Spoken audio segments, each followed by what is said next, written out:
This is my video for assignment 4, question 3, to generate 5 PWM signals and 5 external LEDs.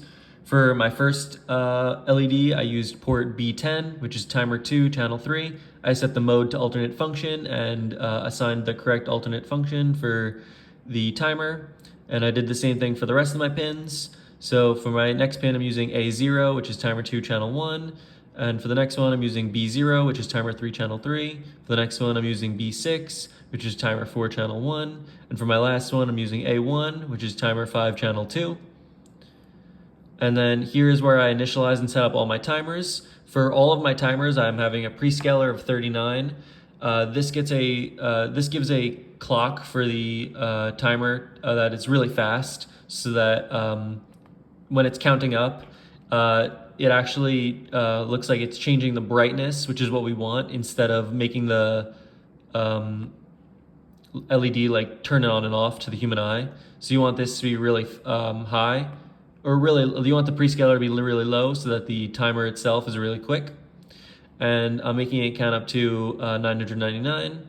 And then for my CCR, for my first LED, I'm using 100, since you want to do 100 over your ARRR plus 1 to get your duty cycle. So that gives us 100 over 1,000 for 10%. The next one is 20%. And then for the next one is 30%, then 50%, then 60% for the last one.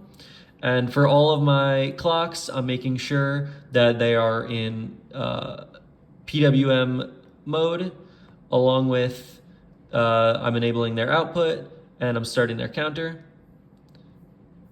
And then here is my main function with the LED and timer initiation functions, along with the hanging while loop. And then here is the actual LEDs themselves. It's a little hard to see on camera, the brightness, but the back one is the dimmest and the one in the front is definitely the brightest. And they're connected up to their respective pin.